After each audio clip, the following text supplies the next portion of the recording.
au cœur des montagnes du Haut-Jura, à une époque où le thermomètre dégringolait jusqu'à moins 40 degrés et où la bise hurlait telle une bête à l'agonie, une sépulture de pierre s'illumina soudain d'une étincelle de vie. Pendant que les chalets en bois craquaient sous le poids des abondantes chutes de neige et que les familles grelottaient autour de poêles dévorant les bûches sans parvenir à repousser le froid glacial, une jeune fille de 16 ans dormait à poing fermé à l'intérieur de cette étrange caverne creusée à même le coteau, simplement emmitouflée dans une unique couverture de laine, nullement effrayée par la mort blanche qui rôdait au dehors. Elle répondait au nom d'Elara Brennan et pendant plusieurs mois d'affilée, les habitants de Valmouth l'avaient cataloguée comme une folle alliée, une gamine insensée qui creusait son propre tombeau pendant que tous les autres bâtissaient de véritables maisons. Pourtant, ceci n'est nullement l'histoire d'une déséquilibrée. Il s'agit plutôt du récit relatant comment une adolescente irlandaise sans le sou, dépourvue du moindre protecteur masculin, a su triompher de l'arrogance d'un village tout entier et a apprivoisé la terre elle-même pour en faire sa plus grande alliée. Et toute cette épopée n'a commencé avec rien d'autre qu'un souvenir et une simple pelle. Elara a posé le pied pour la première fois dans le Jura au cours du printemps de l'année 1887, les yeux encore rougis par les larmes versées lors de l'enterrement de son père resté au port du Havre. La tuberculose l'avait emportée à peine 3 semaines après leur traversée de la Manche, la laissant livrée à elle-même avec une malle remplie de vêtements, 3 ouvrages, une bêche et le titre de propriété d'une parcelle de terre que son géniteur avait acquise à l'aveuglette. Le domaine s'étendait sur 65 hectares de pâturage désolé bordant le ruisseau des Saules, un endroit où les rafales soufflaient sans répit et où les herbes folles poussaient plus haut qu'un homme adulte. En descendant de la charrette d'approvisionnement à Valmouth, l'ensemble de la communauté la dévisageait avec un mélange de pitié et de fascination morbide. Ce n'était qu'une gamine, maigre comme un clou, arborant une chevelure rousse tressée sous un fichu maculé de saleté, avec des mains qui semblaient bien trop menues pour seulement tenir les outils qu'elle trimballait. Monsieur Thomas Cartier, le propriétaire de l'épicerie locale et sans doute la personnalité la plus respectée de la commune, s'est approché de la fillette en affichant une mine sombre. « Ma petite », s'est-il adressé à elle d'une voix de baryton, « un hiver dans le Jura exige un bon poêle en fond de godin, 250 kilos de bois de chauffage et un mari qui sait comment entretenir les braises. Si tu t'imagines pouvoir survivre toute seule sur ce bout de terrain, tu ferais bien de repartir vers la côte avant que les choses ne se gâtent. » Elara a soutenu son regard avec des yeux sereins, ne montrant ni insolence ni frayeur, et lui a rétorqué avec un fort accent irlandais « Mon grand-père a surmonté 30 hivers dans les collines du Donegal en dormant sous la terre. Si le sol d'Irlande peut offrir un abri, le sol de France fera exactement la même chose. » Thomas Cartier a laissé échapper un rire grinçant et a jeté un œil aux hommes qui s'étaient rassemblés sur le parvis de la boutique. « Vous avez entendu ça, les gars ? La petite dame désire vivre comme un blaireau. » Les badauds ont ri de concert, secouant la tête avec une attitude condescendante. Cependant, Elara ne s'est pas attardée pour écouter davantage de sermons. Elle a chargé ses affaires dans une brouette empruntée et a marché les 5 kilomètres jusqu'à sa propriété, sous le soleil implacable du mois de mai. Une fois arrivée sur le promontoire qui dominait le ruisseau, elle a déposé son fardeau et a minutieusement examiné le paysage environnant. Le versant sud présentait une pente douce, protégée de la bise glaciale par le relief naturel du terrain. Sa terre était composée d'argile, une matière à la fois robuste et malléable. Pendant ce temps, juste à ses pieds, le ruisseau des Saules coulait, offrant une eau fraîche et limpide. Ce soir-là, alors que l'astre plongeait sous l'horizon infini des pâturages, Elara s'est agenouillée près de sa malle et a sorti l'un de ses 3 livres. Une bible familiale dans laquelle sa grand-mère avait dessiné, avec une encre estompée, les plans d'une habitation souterraine typique de l'Irlande. Les écrits étaient rédigés en gaélique, mais Elara pouvait se remémorer la voix de son aïeul, lui en traduisant le sens « La terre emmagasine la chaleur de la belle saison et la restitue pendant la rudesse de l'hiver. La terre ne prend pas feu, elle ne pourrit pas et elle ne s'envole pas au moindre coup de vent. La terre est une véritable mère. » Aux premières lueurs du jour, elle a commencé à creuser. Les commérages ont voyagé à toute vitesse à travers Valmouth. Dès le mois de juin, tout le monde savait que l'orpheline irlandaise se terrait dans le flanc de la colline, telle une bête sauvage. Naturellement, il ne manquait pas de gens désireux de donner leur avis non sollicité. Le capitaine Dubois, un vétéran de la guerre franco-prussienne qui avait fait construire la plus somptueuse demeure de Valmouth, a chevauché jusqu'au lopin d'Elara en compagnie de 2 de ses fils, simplement pour profiter du spectacle. Il a découvert la jeune femme enfoncée jusqu'à la taille dans une tranchée rectangulaire d'environ 2 mètres de large sur près de 3 mètres de profondeur, couverte de crasse et de sueur. « Mademoiselle Brennan ?» a-t-il braillé depuis sa monture, arborant un sourire moqueur. « Êtes-vous en train de creuser une cave ou bien votre propre tombe ?» Elara s'est essuyé le front du revers de la main, étalant une trace de boue sur sa joue, et a répondu sans interrompre son labeur « Je sculpte ma maison, monsieur, et si Dieu le veut, j'ai l'intention d'y résider pendant de nombreuses années. » Le capitaine a lâché un rire tonitruant, un bruit éclatant qui a résonné à travers les plaines désolées. « Stupide gamine !» Une fois que les averses d'automne feront leur apparition, cette cavité se transformera en un bourbier. Ensuite, quand la neige frappera, le toit s'effondrera directement sur vous pendant votre sommeil. J'ai vu une centaine d'abris en tourbe lors de mes voyages et absolument tous ont fini par écraser leurs propriétaires ou par les noyer dans la fange. Elara a fait une brève pause et a plongé ses yeux dans les siens. « Alors, je suppose que je le construirai d'une manière différente », a-t-elle déclaré avec une détermination inébranlable. Le capitaine Dubois a craché sur le sol et a tiré sur les rênes de son cheval. Juste avant de s'éloigner, il a crié par-dessus son épaule « Quand le froid glacial commencera à avoir votre peau, passez chez moi et je vous offrirai du travail aux cuisines. Mais abandonnez cette folie avant de manquer de temps. » Elara n'a formulé aucune objection. Elle s'est contentée de planter à nouveau sa bêche dans la terre. Madame Marguerite Morel, l'épouse du pasteur protestant et une femme aux convictions inébranlables, lui a également rendu visite.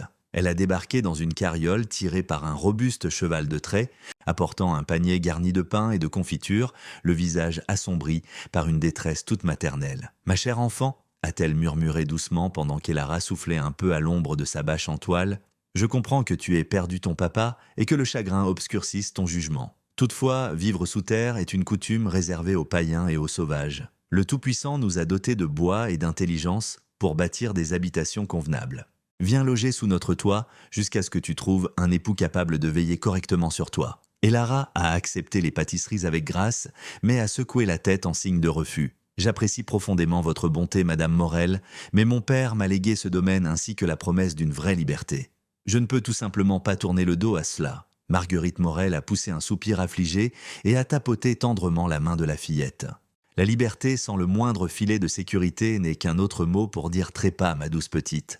Que le Seigneur ait pitié de ton âme. Puis est arrivé le troisième visiteur, le jeune Antoine Laurent, le rejeton du plus riche agriculteur de la région, un gaillard de 23 ans possédant des mains immenses et un sourire facile. Il s'est présenté en apportant sa propre proposition. « Mademoiselle Brennan, mon vieux possède 80 hectares, ainsi qu'une ferme à 2 étages équipée d'un poêle en fond de godin. Si vous acceptez de devenir ma femme, vous ne serez jamais contrainte de dormir à même le sol comme un chien errant. » Elara l'a dévisagé avec lassitude et a répondu « Monsieur Laurent, je suis flatté par votre requête, mais je n'ai pas traversé l'océan pour venir en France dans le simple but d'être sauvé par un gentilhomme. Je suis venu ici pour forger ma propre destinée. » Antoine a froncé les sourcils, visiblement vexé. « Alors vous mourrez gelé comme une sotte orgueilleuse » a-t-il marmonné avec amertume avant de prendre congé. À vrai dire, Elara n'éprouvait aucune fierté. Elle était terrorisée. Chaque nuit, sans exception, alors qu'elle s'allongeait sur le sol dur à côté de sa fosse, emmitouflée dans son unique couverture, elle contemplait la lumière des étoiles et se demandait si les villageois n'avaient pas effectivement raison. Elle se demandait si elle n'était pas véritablement en train de creuser sa propre sépulture. Elle craignait que l'hiver impitoyable ne la transforme en un cadavre gelé à l'intérieur de son terrier de terre, servant de sombre mémorial à l'obstination de la jeunesse. Néanmoins, chaque matin, en se réveillant au chant des alouettes, elle se remémorait la sagesse de sa grand-mère. La terre est une véritable mère, et elle reprenait ses fouilles. Si vous partagez la conviction que le savoir de nos ancêtres possède bien plus de valeur que la prétention des temps modernes, assurez-vous de vous abonner à la chaîne. Nous nous efforçons de raviver les récits même que l'histoire a tenté de faire disparaître. Lorsque le mois de juillet a pointé le bout de son nez, le cratère atteignait environ 2,5 mètres de profondeur et s'enfonçait sur bien 3,5 mètres directement à l'intérieur de la colline. Elara avait déblayé manuellement plus de 20 tonnes de terre, ne s'appuyant sur rien d'autre qu'une pelle, une pioche et une simple volonté de faire qui faisait souffrir le moindre tendon de son corps. Ses paumes, qui autrefois en Irlande étaient douces et délicates, se retrouvaient à présent recouvertes de callosité aussi dure que du cuir tanné. Sous ses ongles persistait la couche arable sombre du Jura, tandis que les hématomes causés par le hissage des rochers le long de la pente s'étalaient sur son dos comme de vastes cartes de douleur. Cependant, Elara ne s'échignait pas sans but. Elle avait scruté les croquis de son aïeul dans les moindres détails, y intégrant ses ajustements personnels basés sur l'observation du relief local. Le secret, avait-elle compris, ne résidait pas uniquement dans l'acte de creuser, mais plutôt dans la façon de concevoir comment le sol lui-même respirait, comment l'humidité s'évacuait et comment la chaleur se retrouvait emprisonnée. Pour commencer, elle a creusé le sol avec une légère inclinaison descendante menant vers le seuil, s'assurant que toute infiltration d'eau s'écoulerait vers l'extérieur au lieu de stagner à l'intérieur. Chaque seau de terre qu'elle retirait était entassé au sommet du coteau, formant un brise-vent supplémentaire contre les courants d'air punitifs venus du nord. Elle a maintenu le plancher intérieur 30 centimètres plus bas que l'entrée, le pavant de gravier repêché dans le lit du ruisseau, afin d'obtenir une fondation plane et bien drainante qui absorberait la chaleur à la manière d'un énorme rocher chauffé par les rayons solaires. Pour le plafond, elle a abattu des troncs de sapin provenant du bosquet qui longeait le cours d'eau. Il s'agissait de jeunes arbres, d'environ 10 centimètres d'épaisseur et de 2,5 mètres de long, qu'elle a traînés le long de la pente les uns après les autres, en utilisant une corde attachée autour de sa taille. Le tribut physique s'est révélé impitoyable. Chaque rondin pesait plus de 25 kilos et le dénivelé était redoutable. Ses jambes tremblaient sans arrêt. Sa respiration s'est dégradée en de halètements saccadés.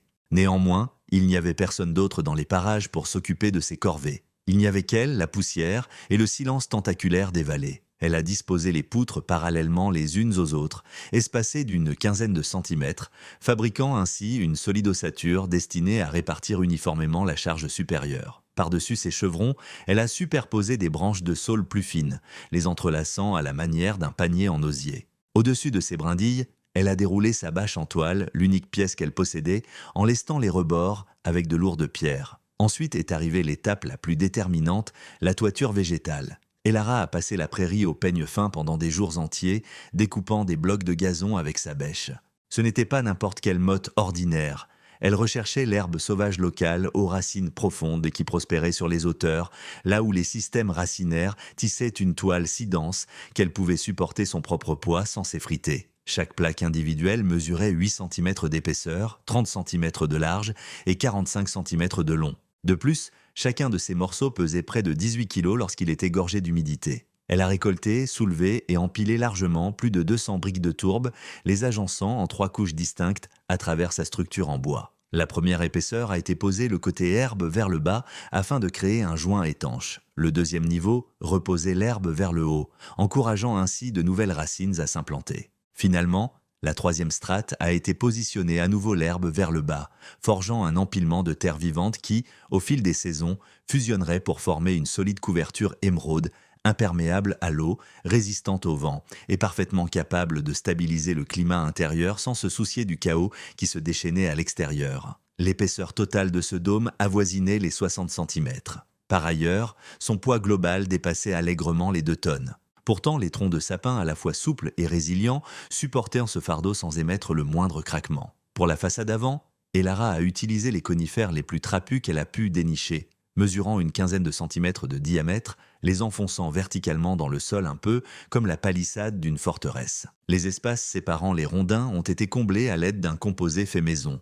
De l'argile du ruisseau, de la paille sèche hachée et des bouses de vaches séchées qu'elle ramassait dans les plaines. Une fois que ce mortier a durci, il s'est solidifié comme du vrai béton, colmatant chaque fissure et obstruant le moindre trou par lequel un courant d'air aurait pu tenter de s'infiltrer. En plein centre de la barrière frontale, elle a façonné une embrasure à partir de planches de récupération qu'elle avait découvertes échouées près du cours d'eau à la suite d'une bourrasque printanière. Il s'agissait d'une entrée plutôt basse, mesurant à peine 1,50 m de hauteur, forçant quiconque franchissait le seuil à se baisser, mais elle était immensément épaisse, robuste et lourdement calfeutrée avec un supplément de boue autour de l'encadrement. Le foyer s'est avéré être son obstacle le plus redoutable. Elara manquait incontestablement de moyens pour s'offrir de véritables briques réfractaires ou des tuyaux de poêle en fer. En conséquence, elle a fait avec ce qui était à sa disposition. Elle a bâti un âtre à l'aide de pierres de rivière, sélectionnant méticuleusement celles reconnues pour leur tolérance à la chaleur, et les a maçonnées ensemble avec un mélange de glaise et de sable. En guise de conduit d'évacuation, elle a réutilisé de vieux bidons de pétrole que M. Cartier lui avait offerts après avoir constaté son incroyable ténacité en les aplatissant, les roulant en forme de cylindre et en cimentant les jointures avec de la boue additionnelle. Ce tuyau de fortune remontait en biais le long de la paroi de terre avec une inclinaison de 45 degrés, traversant le plafond près du coin arrière, bien à l'écart de l'accès principal, empêchant ainsi les rafales de refouler la suie directement à l'intérieur. C'était loin d'être parfait. Des volutes de fumée s'échappaient encore par diverses fissures au cours de ces toutes premières journées. Cependant, Elara les a patiemment rebouchés, encore et encore, jusqu'à ce que les flammes tirent proprement et que l'agréable chaleur reste confinée à l'intérieur. Le coût total pour l'édification de sa demeure s'est élevé à 60 francs. 30 francs ont servi à payer la bâche en toile. 15 francs ont couvert les clous en fer employés pour fixer le bois. 10 francs ont permis d'acheter une lanterne à pétrole. Enfin, un seul billet de 5 francs a payé un sac de sel destiné à conserver le gibier qu'elle piégeait. Absolument chaque autre élément a été extrait du sol, du ruisseau et de son propre travail éreintant. Pendant qu'Elara peinait sur son refuge, les autres colons de Valmouth s'affairaient à bâtir les leurs. Et en comparaison, leur foyer constituait d'authentiques triomphes de la civilisation moderne. Le capitaine Dubois avait érigé une bâtisse à 2 niveaux en utilisant du bois acheminé par locomotive depuis les Vosges, arborant de véritables vitres en verre, une vaste véranda et un poêle de salon en fonte qui lui avait coûté la somme astronomique de 750 francs. Son manoir représentait la fierté absolue du village, se dressant majestueusement vers le ciel, aisément repérable depuis n'importe quelle crête voisine. La famille Morel avait assemblé un chalet plus modeste mais tout aussi robuste, doté d'un bardage en rondins soigneusement taillés et d'une toiture en bardeaux d'épicéa. Ils avaient accroché de vrais rideaux à leurs fenêtres et profitèrent d'une cheminée en maçonnerie importée qui aspirait la fumée à merveille. Pendant ce temps, les Laurent, soutenus par une fortune générationnelle, possédaient un domaine qui semblait tout droit sorti de l'imagination d'un riche bourgeois. Recouvert d'une peinture rougeoyante avec des finitions blanches, accompagné d'une grange qui faisait paraître minuscule la plupart des habitations résidentielles de la région. Chacun d'entre eux tournait son regard vers l'abri souterrain d'Elara et secouait la tête avec une profonde commisération. « Cette pauvre petite !» murmuraient les dames lors du culte dominical, trimère comme une bête de somme simplement pour creuser son propre tombeau. « Espérons qu'elle retrouve la raison avant qu'il ne soit trop tard », marmonnaient les hommes du côté du bistrot du coin. Pourtant, Elara faisait la sourde oreille. Ou peut-être les entendait-elle très distinctement, mais elle avait assimilé une leçon que seule la misère la plus totale peut inculquer. Les médisances du voisinage ne vous réchaufferont pas lorsque les flocons commenceront à tomber. La honte ne fauche pas de vie, mais les températures glaciales s'en chargeront sans hésiter. Dès le mois de septembre, son foyer souterrain fut officiellement achevé. Il s'étendait sur environ 3,5 mètres de profondeur, 3 mètres de large, et culminait à un peu plus de 2,5 mètres au sommet du toit. L'endroit n'était certainement pas spacieux. Il n'était pas non plus particulièrement ravissant à contempler. Néanmoins, il s'avérait remarquablement solide, parfaitement sec et baigné dans une tranquillité presque surnaturelle. À l'intérieur, Elara ne conservait que le strict nécessaire. Une couchette de fortune façonnée à partir de branches de saule glissée sous son fin matelas, un minuscule bureau bricolé avec une planche de récupération posée sur 2 caisses, 2 assiettes en fer blanc, une unique marmite, un couteau, une fourchette, une cuillère et son trio de livres reliés. Dans le recoin du fond, à bonne distance de l'âtre, elle creusa une petite cave pour entreposer des pommes de terre et des navets. Suspendue au chevron, enveloppée dans un linge, pendait la viande séchée d'un chevreuil qu'elle avait réussi à attraper en utilisant un collet emprunté. Lors de la nuit inaugurale qu'elle passa à dormir à l'abri, la porte solidement verrouillée et la lanterne brillant de 1000 feux, Elara s'assit sur son lit et fondit en larmes. Ce n'était pas par tristesse, mais plutôt en raison d'un profond sentiment de soulagement qui provoquait une douleur presque physique dans sa poitrine. Pour la toute première fois depuis que son papa avait rendu l'âme, elle possédait un toit solide au-dessus de sa tête qui n'appartenait qu'à elle. Un refuge dont personne ne pourrait jamais l'expulser. Une véritable maison. Dehors, dans les pâturages, les rafales hurlaient sans fin, mais à l'intérieur, il n'y avait pas le moindre bruit, en dehors du doux crépitement du petit bois dans son foyer de pierre. La première vague de froid a frappé courant octobre, survenant bien plus tôt que prévu. Un matin, les colons de Valmouth se sont réveillés pour découvrir un épais givre recouvrant les prés et une fine couche de glace scellant leur seau d'eau. La voûte céleste avait viré au gris cendré, ressemblant au ventre d'un poisson mort, et la bise soufflait avec un tranchant impitoyable qui donnait l'impression de lacérer la peau. À l'intérieur des demeures en bois, les gens ont commencé à allumer leurs poêles de salon pour la toute première fois de la saison. Rapidement, ils ont pris conscience, avec une appréhension grandissante, que conserver la chaleur domestique s'avérait bien plus ardu que quiconque ne l'avait anticipé. Le capitaine Dubois, occupant son vaste manoir doté de grandes fenêtres, a découvert que le moindre courant d'air parvenait à s'infiltrer à travers les interstices étroits séparant les planches de revêtement. Il avait précipité les travaux durant l'été, omettant de colmater correctement les jointures, misant sur l'hypothèse que le bois gonflerait naturellement avec l'humidité ambiante. Cependant, dans le Haut-Jura, où l'air hivernal devenait terriblement sec, le bois s'était au contraire rétracté, créant des fissures béantes qui permettaient au vent cinglant de siffler sans arrêt à l'intérieur. Son appareil de chauffage engloutissait les bûches sans discontinuer, réchauffant un air ambiant qui s'échappait tout aussi vite que le froid polaire s'engouffrait. Son épouse, Marguerite, a drapé de lourds édredons sur les rebords des fenêtres et a bourré de vieux chiffons les fentes du plancher, bien que rien ne réglât entièrement le problème. À la tombée de la nuit, le mercure, à l'intérieur de la maison, stagnait péniblement autour de 10 degrés Celsius, obligeant toute la famille à sommeiller vêtue de leurs épais manteaux d'hiver. Du côté de la résidence Morel, le dilemme était d'une toute autre nature. Leur âtre en briques attirait le tirage d'une manière un peu trop parfaite, aspirant tout l'air agréable pour l'évacuer directement vers les cieux. Le pasteur s'est retrouvé à brûler 3 stères de bois entières par jour, simplement pour maintenir un environnement vivable, ce qui a fait fondre sa réserve de combustible, qu'il pensait suffisante pour passer tout l'hiver à une vitesse effrayante. En bas, au domaine des Laurents, le jeune Antoine a constaté que sa magnifique propriété aux allures de palais bourgeois, spécifiquement conçue pour des climats plus cléments, était totalement inadaptée face aux rafales vicieuses et cinglantes des hauts plateaux jurassiens. Toute la chaleur montait vers l'étage supérieur, transformant le rez-de-chaussée en une véritable glacière, tandis que les vitres se couvrirent de givre de l'intérieur, faisant perler une condensation qui gelait aussitôt pour former des flaques glissantes sur le parquet en bois massif. À l'inverse, du côté du terrier des Lara Brennan, un phénomène plutôt singulier était en train de se produire. L'atmosphère intérieure, qui tout au long du mois de septembre était restée fraîche et agréable, semblait désormais sincèrement douillette. Il n'y faisait pas une chaleur étouffante, mais il y régnait plutôt un confort persistant et enveloppant qui variait à peine entre midi et minuit. Et Lara entretenait une modeste flambée dans son foyer de pierre en matinée et en fin de journée, brûlant des brindilles cassantes qu'elle ramassait dans le bosquet près du cours d'eau.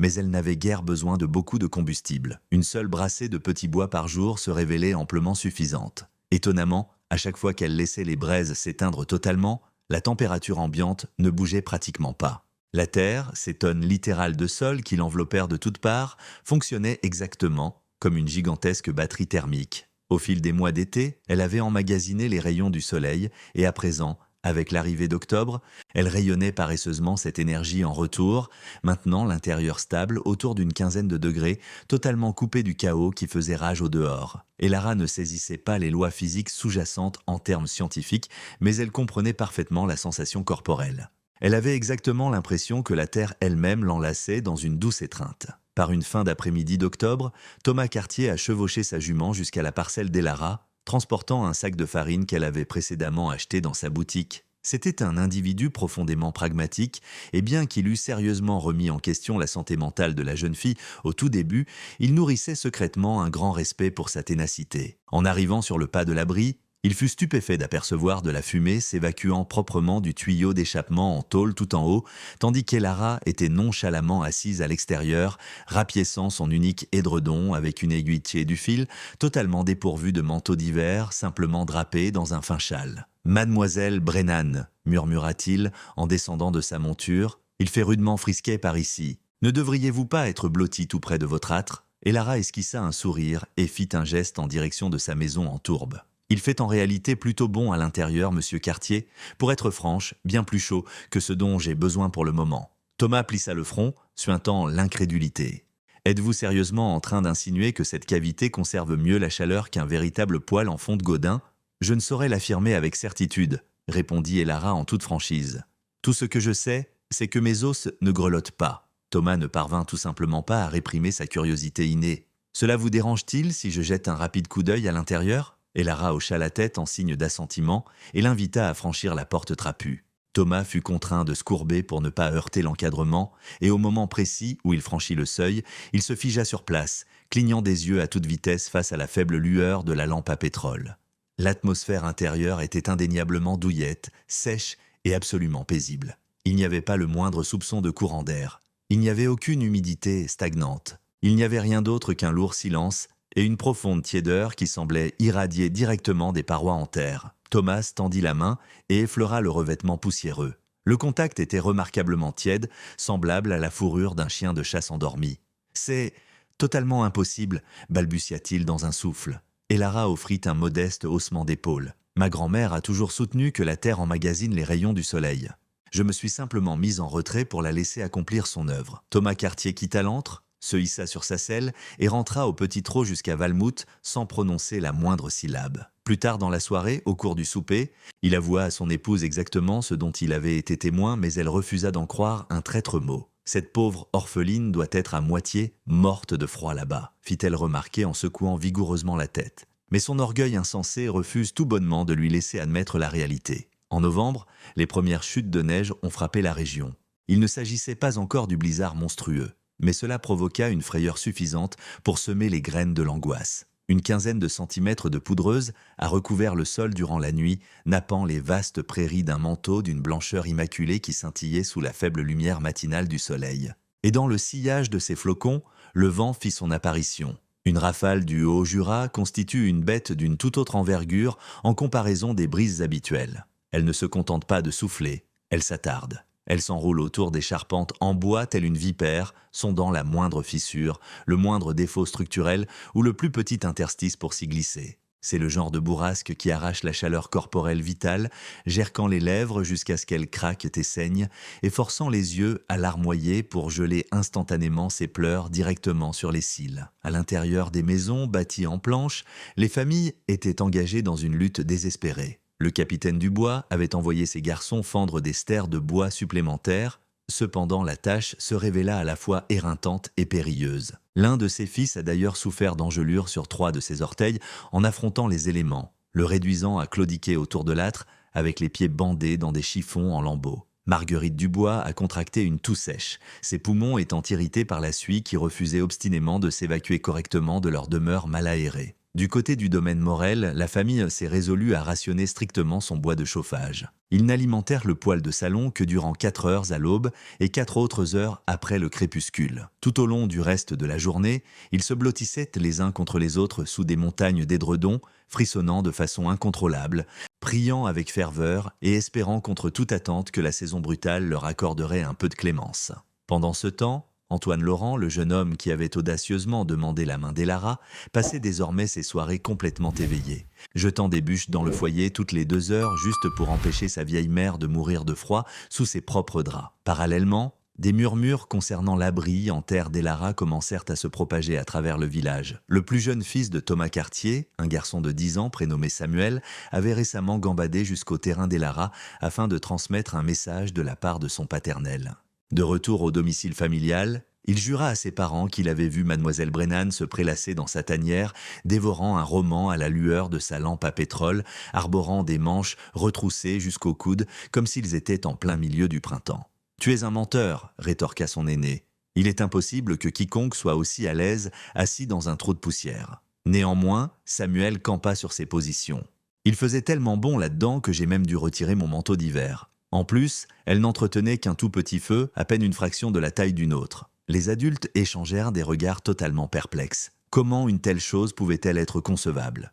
Dans quel univers une vulgaire cavité de boue pouvait-elle surpasser un poêle en fonte haut de gamme ayant coûté 750 francs ? L'explication, dont les villageois ignoraient tout, résidait dans un principe physique fondamental que les civilisations antiques avaient assimilé depuis des millénaires, l'inertie thermique. Le tonnage massif de terre enveloppant Elara ne se contentait pas de capturer l'énergie solaire des journées caniculaires de l'été. Il épongeait également l'énergie rayonnante de son modeste âtre, la restituant doucement dans la pièce au cours d'innombrables heures. Il n'y avait aucun carreau de verre pour laisser fuir la chaleur, il n'y avait pas de jointure perméable pour voler le confort ambiant. De plus, il n'y avait aucune cheminée en maçonnerie aspirant activement l'air tiède pour l'envoyer directement dans les nuages. Son refuge souterrain fonctionnait, à toutes fins utiles, comme un organisme vivant, inspirant et expirant en parfaite synchronisation avec le terrain lui-même, confinant le climat intérieur dans une fourchette étroite qui vacillait à peine, totalement insensible au fait que le mercure à l'extérieur avait plongé à moins 10 degrés Celsius.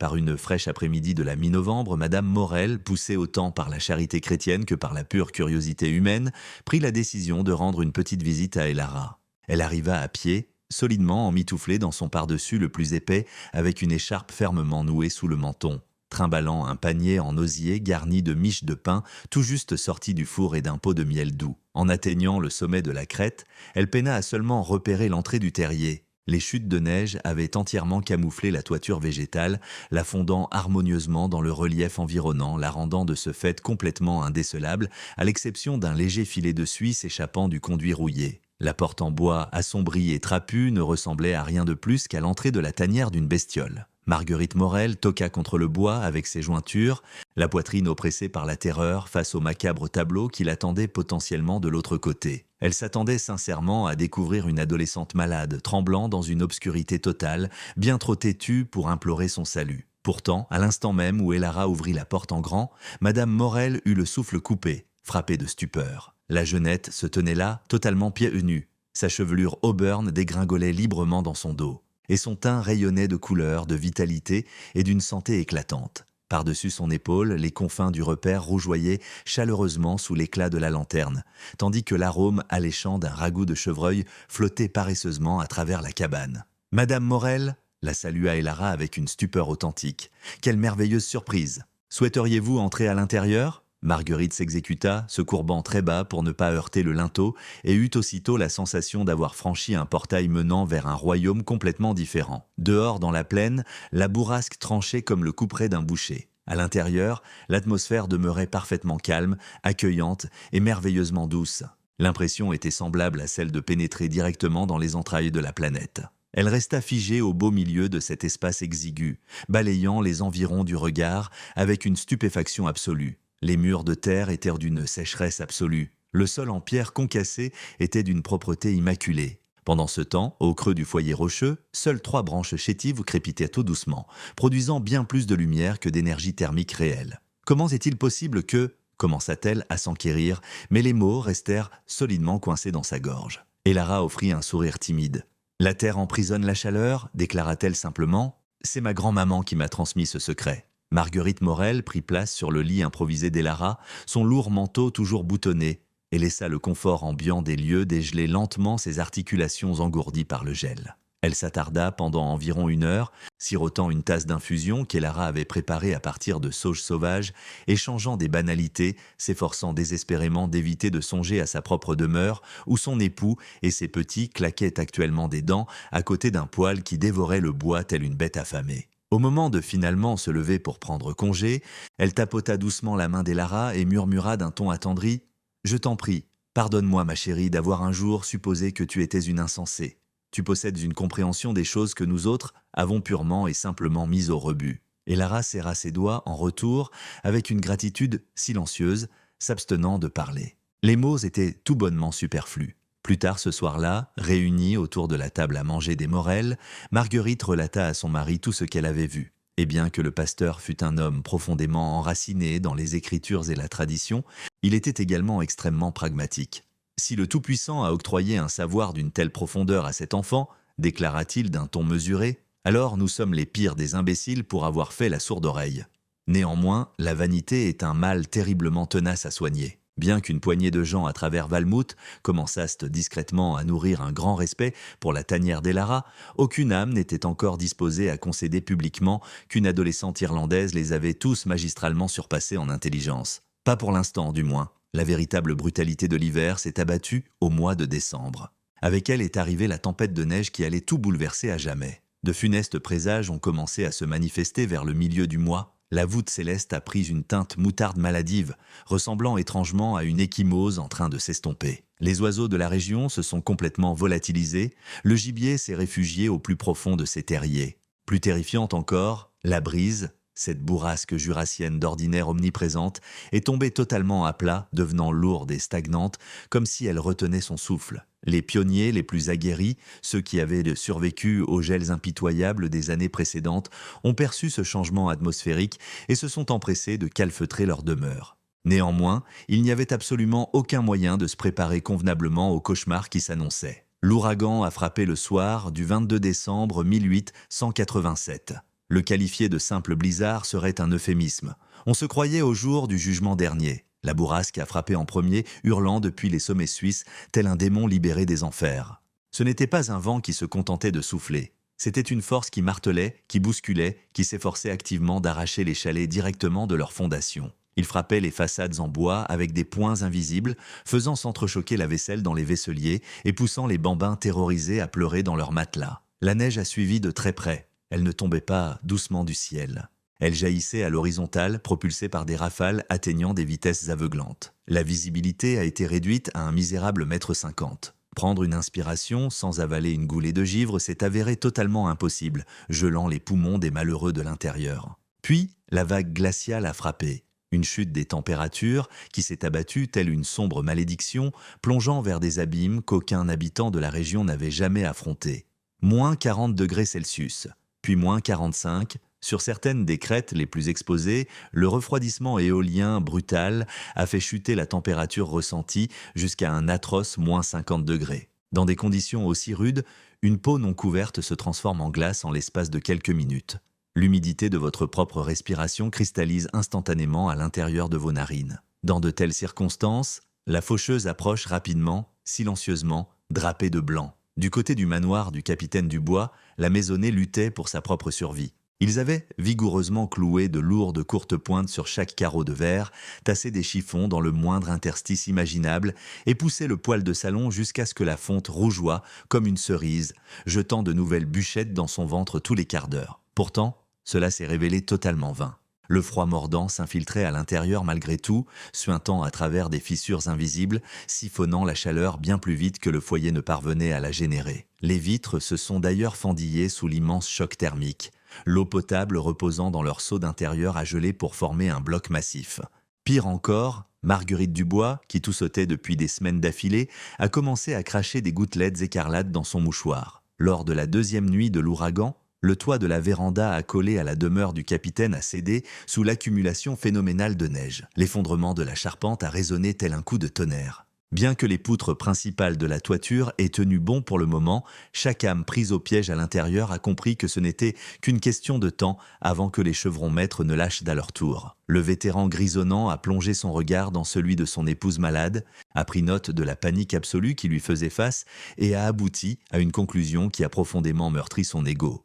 Nous devons fuir vers l'abri de la jeune Brennan. De retour au chalet de la famille Allomorel, la situation était tout aussi désastreuse. Ils avaient épuisé l'intégralité de leurs réserves de bois de chauffage dès la toute première journée du blizzard. Le pasteur en était réduit à jeter leurs chaises de salle à manger dans les flammes, suivies par la table elle-même, et finalement le bois de rechange qu'il avait caché dans la grange. Néanmoins, cela s'est avéré cruellement insuffisant. La température intérieure a dégringolé directement jusqu'au point de congélation. Son plus jeune fils, un bambin d'à peine 6 ans, a soudainement cessé de frissonner. Cette évolution était bien plus effrayante que les tremblements eux-mêmes, car elle indiquait que son frêle organisme abandonnait la lutte.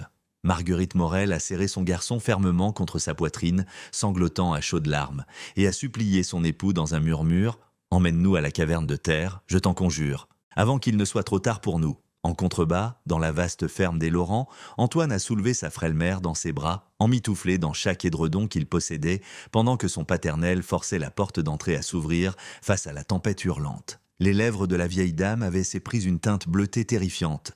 Le bout de ses doigts était déjà noirci par de graves engelures. Sa respiration était devenue si douloureusement superficielle que l'on distinguait à peine la vapeur s'échappant de sa bouche. Nous nous dirigeons vers le repère de l'Irlandaise, a beuglé le père d'Antoine par-dessus le rugissement assourdissant de la tourmente. C'est la seule chance qu'il nous reste. C'est ainsi que, bravant le voile blanc de la tempête, sous un ciel déversant une mort de glace pure, les familles notables de Valmouth ont déserté leur chalet en bois condamné et ont commencé à marcher, à ramper et à lutter contre les rafales aveuglantes dans une percée désespérée vers la crête bordant le ruisseau des Saules.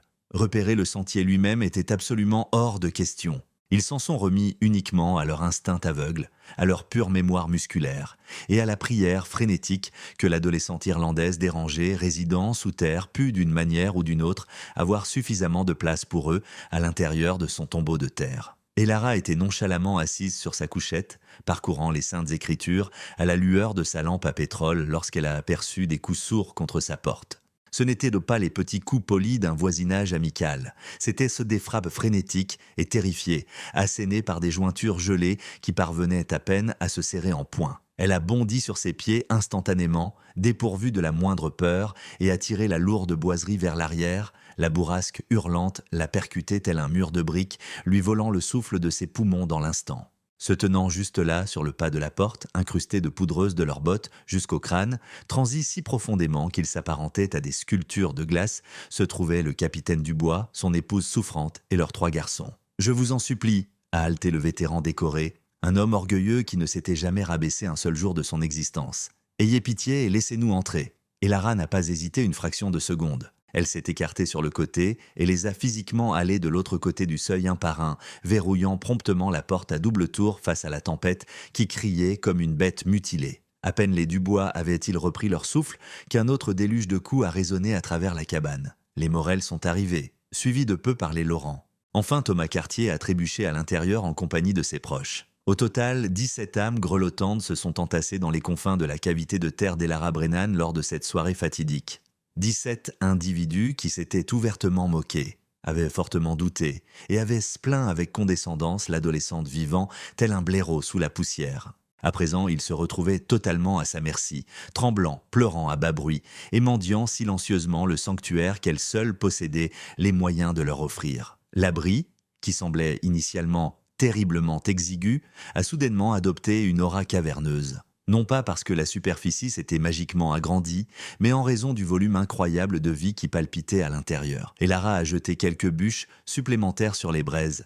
Elle a posé une bouilloire sur les flammes. Elle a généreusement distribué son savoureux ragoût de chevreuil, les croûtons de ses miches de pain et des tasses brûlantes de son infusion à la sauge. Pendant tout ce temps, alors que la vallée extérieure mourait littéralement de froid, blottie en toute sécurité au sein de cette crête évidée, 17 villageois ont expérimenté de première main ce que signifiait réellement être bercé par mère nature. La douce tiédeur ne rayonnait pas seulement depuis l'âtre. Elle suintait directement des cloisons d'argile, du toit en tourbe et de la fondation en gravier.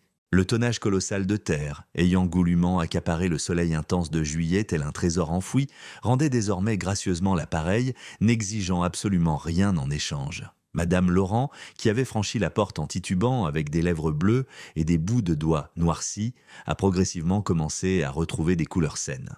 Les bambins, ayant cessé leur braillement par pur épuisement physique, ont sombré dans le sommeil dans un recoin, empilés les uns sur les autres comme une portée de chiots de chasse. Même le capitaine Dubois, reposant sa colonne vertébrale contre le revêtement de terre tiède, tandis que sa femme tout sautait faiblement contre son épaule, a posé son regard sur Elara, les yeux brillants de larmes contenues. « Vous nous avez littéralement sauvés de la tombe ?» a-t-il admis, la voix brisée par l'émotion. « Et j'ai eu l'audace de vous traiter d'insensé. » Elara s'est agenouillée à côté du foyer, remuant lentement le ragoût consistant, et a répondu sans même jeter un coup d'œil en arrière. « Le sol lui-même a fourni le salut, capitaine. J'ai simplement creusé la caverne. » Le blizzard a fait rage sans répit pendant 3 jours et 3 nuits entières. Cela a représenté 72 heures ininterrompues de rafales hurlantes, de chutes de neige étouffantes et d'un gel profond qui a essentiellement métamorphosé le territoire environnant en un désert stérile d'une blancheur de craie. Dehors, dans les plaines, le bétail a péri en se tenant encore debout, se changeant en blocs de glace directement dans leurs enclos,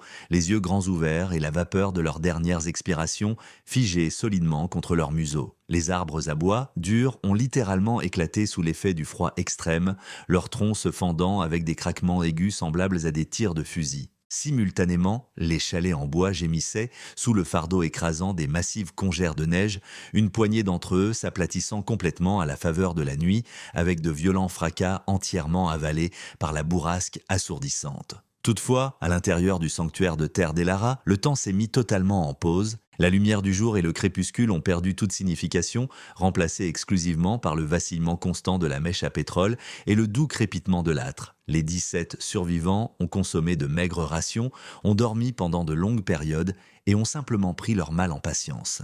Ils ont discuté à voix basse, ont échangé des anecdotes extravagantes et ont récité des prières collectives. Mais le plus important peut-être, pour la toute première fois depuis plusieurs mois, pas une seule âme n'a ressenti la morsure de l'hiver. Le pasteur Morel, posté tout près du foyer lors de leur 2e soirée coincée à l'intérieur, a jeté un regard d'une profonde révérence vers Elara et a pris la parole. « Mon enfant, je me suis tenu en chair et j'ai déclaré que vivre sous la poussière était strictement réservé aux païens. Je me rends compte à présent que le Tout-Puissant a accordé une immense sagesse à ta grand-maman et qu'à travers ses leçons, il a garanti ta survie, ce qui a par la suite assuré la nôtre. Je te prie d'excuser ma pure arrogance. » Elara, qui avait passé toute sa vie terrifiée par les jugements sévères, a instantanément senti un lourd nœud se dénouer au plus profond de sa poitrine. Elle ne cherchait pas désespérément à être pardonnée. Elle avait simplement soif de validation. la reconnaissance simple et honnête qu'elle avait accompli quelque chose de noble, de juste et de véritablement louable. « Il n'y a absolument aucun besoin d'excuses, mon pasteur, a-t-elle répliqué avec douceur. Chacun d'entre nous a tout bonnement agi comme il le jugeait bon. Malgré tout, Antoine Laurent, affaissé dans le coin le plus éloigné avec sa mère âgée somnolant paisiblement sur ses genoux, ne put retenir sa langue. « J'ai demandé votre main uniquement parce que je supposais que vous étiez fragile, a-t-il confessé d'une voix éraillée. Il s'avère que vous êtes la personne la plus coriace que j'ai jamais croisée, sans compter la plus perspicace. » Et Lara a esquissé un léger sourire, gardant le silence. Les mots étaient complètement superflus. À l'aube du 4e jour, la bourrasque hurlante a brusquement cessé.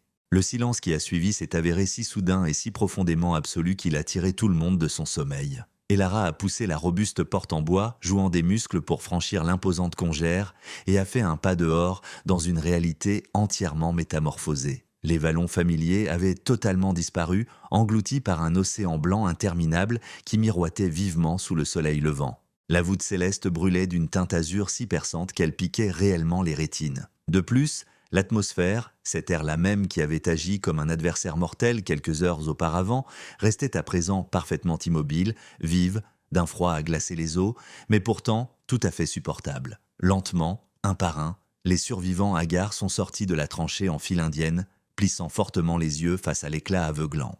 À l'instant où ils ont jeté leur regard vers le village en contrebas, la véritable ampleur de la colère du blizzard est devenue atrocement évidente. Le vaste manoir du capitaine Dubois avait été complètement dépouillé de sa toiture.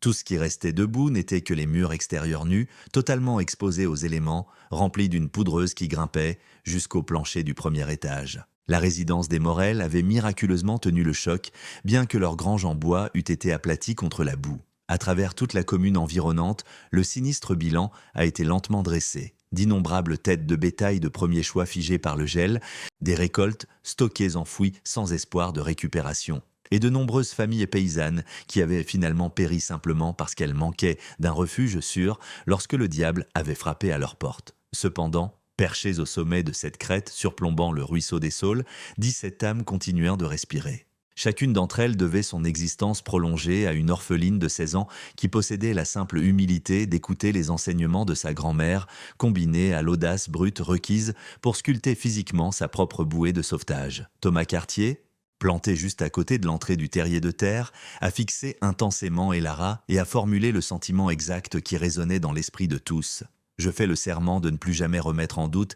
l'ingéniosité de nos ancêtres. » Et ce fut très exactement le moment où le mode de pensée local a basculé. Au fil des semaines suivantes, tandis que Valmouth se relevait péniblement de la tempête catastrophique, ceux qui avaient rebravé l'ouragan se sont fermement accrochés aux dures leçons qu'ils avaient intégrées. Le capitaine Dubois a complètement abandonné l'idée de rebâtir son grand domaine à 2 niveaux. À la place, il a évidé une cave profonde sous ses fondations et a érigé un modeste chalet de plain-pied juste au-dessus, doté de murs en pisé incroyablement épais et d'un toit trapu. Il avait perdu tout intérêt pour l'apparence de sa façade. Son unique priorité se résumait désormais à la simple survie. Le clan Morel a creusé une chambre souterraine directement adjacente à leur chalet, la reliant via une porte intérieure, s'accordant ainsi un abri de repli imprenable chaque fois que les brutales bourrasques hivernales frapperaient. Ils ont affectueusement surnommé l'endroit les quartiers d'Elara, et chaque fois qu'ils y mettaient les pieds, ils se remémoraient instantanément cette soirée poignante où une immigrée irlandaise leur avait prouvé que la terre agit véritablement comme une mère. Quant à Antoine Laurent, le jeune homme qui avait initialement fait sa demande par pure vanité, il est revenu pour offrir sa main une fois de plus, cette fois-ci ancrée dans un profond respect. « Mademoiselle Brennan » l'a-t-il abordée par un doux après-midi de printemps, serrant nerveusement son chapeau de feutre. Si jamais vous arrivez à un stade où vous désirez un peu de compagnie, ce serait un privilège absolu pour moi de marcher à vos côtés. Mais si vous préférez parcourir ce chemin en solitaire, je le conçois parfaitement. Vous avez déjà prouvé sans l'ombre d'un doute que vous n'avez besoin d'être secouru par personne. » Elara a croisé son regard avec des yeux imperturbables et a affiché un sourire chaleureux. « Je vous remercie gentiment, monsieur Laurent. Mais la vérité est qu'il me reste encore énormément de choses à bâtir par moi-même. Et construire, elle l'a assurément fait. » À mesure que les saisons défilaient, un flot continu de nouveaux paysans a cheminé jusqu'à son domaine en quête désespérée de conseils. Il l'a bombardé de questions concernant les bons angles de creusement, les proportions idéales pour le mortier de boue et la mécanique permettant de suspendre un toit végétal vivant. Elara a instruit chacun d'entre eux avec une patience infinie, refusant d'accepter le moindre centime, se tenant à l'écart de toute prétention, transmettant simplement le savoir même que son aïeul lui avait initialement légué. À l'arrivée de l'année 1892, Elara est parvenue à ériger un modeste chalet à ossature de bois à environ une centaine de mètres de son repère de terre, ce qui fut largement rendu possible car Thomas Cartier lui avait cédé 4 hectares supplémentaires en signe de profond respect pour sa pure ingéniosité. Cependant, elle n'a jamais totalement délaissé la cavité de tourbe. Elle l'a réaménagé en un robuste cellier, stockant efficacement des récoltes massives de patates, de navets et de carottes dans un environnement qui stagnait de façon constante autour d'une douzaine de degrés Celsius tout au long de l'année. Par ailleurs, lors de ces nuits d'hiver exceptionnellement mordantes où les vents du plateau reprenaient leur hurlement malicieux, elle s'y retirait encore pour dormir, solidement emmitouflée dans sa fidèle couverture de laine, se mettant à l'écoute du silence profond de la poussière. Elle a fini par se marier, bien que ce ne fût pas avec Antoine. Elle a épousé un charpentier jurassien à la voix douce nommé Henri Beaumont, un gars qui admirait profondément son cran brut et qui n'a jamais tenté d'apprivoiser son esprit. Ensemble, ils ont élevé une nichée de 4 bambins et chacun de ses enfants a passé ses hivers de jeunesse à coucher à l'intérieur de ce tout premier abri, grandissant robuste et vigoureux directement dans le ventre de la terre. Faisons un bond dans le temps jusqu'au moment où Elara a atteint l'âge de 79 ans, se prélassant sur le perron de son chalet en bois, arborant des tresses blanches comme la neige et des mains qui conservaient encore leur force calleuse. Un journaliste novice venu de la capitale a débarqué dans l'espoir de l'interviewer sur les jours de pionnier dans le Haut-Jura. « Madame Beaumont » s'est enquis le jeune homme enthousiaste, « la légende est-elle véritablement authentique? Avez-vous sauvé un village tout entier à vous seul lors du blizzard monstrueux de 1887 ?» Et Lara a esquissé un doux sourire. Ce genre de rictus spécifique gagnait uniquement grâce à des décennies de sagesse durement acquise, et a répondu « Ce n'était pas moi du tout, mon garçon. C'était ma grand-maman qui m'a appris la valeur de garder mes oreilles grandes ouvertes. Et c'était le sol lui-même, qui ne cesse jamais de pourvoir tant que l'on sait comment lui demander avec les manières adéquates. » L'homme de presse a méticuleusement consigné sa citation à l'intérieur de son registre relié en cuir, mais Elara pouvait clairement voir qu'il n'avait pas sincèrement saisi le concept. Pas encore du moins. Peut-être qu'un jour ou l'autre, lorsque la prétendue ère moderne, remplie à ras-bord de ses gadgets sophistiqués et de son arrogance aveuglante, le laisserait inévitablement grelotter dans le froid glacial, il se souviendrait enfin que la planète elle-même agit telle une mer. Et il prendrait conscience que l'humilité authentique détient bien plus de valeur que de l'or massif. Elara Brennan a poussé son dernier soupir en 1904, très exactement 33 ans après avoir posé le pied dans le Jura pour la première fois. Elle allait été portée en terre au sommet de cette même crête bordant le ruisseau des Saules, située à un simple jet de pierre de la tanière qu'elle avait minutieusement évidée en n'utilisant rien d'autre que sa force brute. Sa pierre tombale, taillée avec amour par son mari en deuil aux mains tremblantes, arborait une épitaphe remarquablement simple. Elle a prêté l'oreille à la terre et la terre l'a écoutée attentivement en retour. Incroyablement, son abri souterrain tient encore debout à ce jour. Bien que la toiture végétale ait depuis été étayée avec de lourdes planches de bois et que l'intérieur fonctionne actuellement strictement comme une cave de rangement,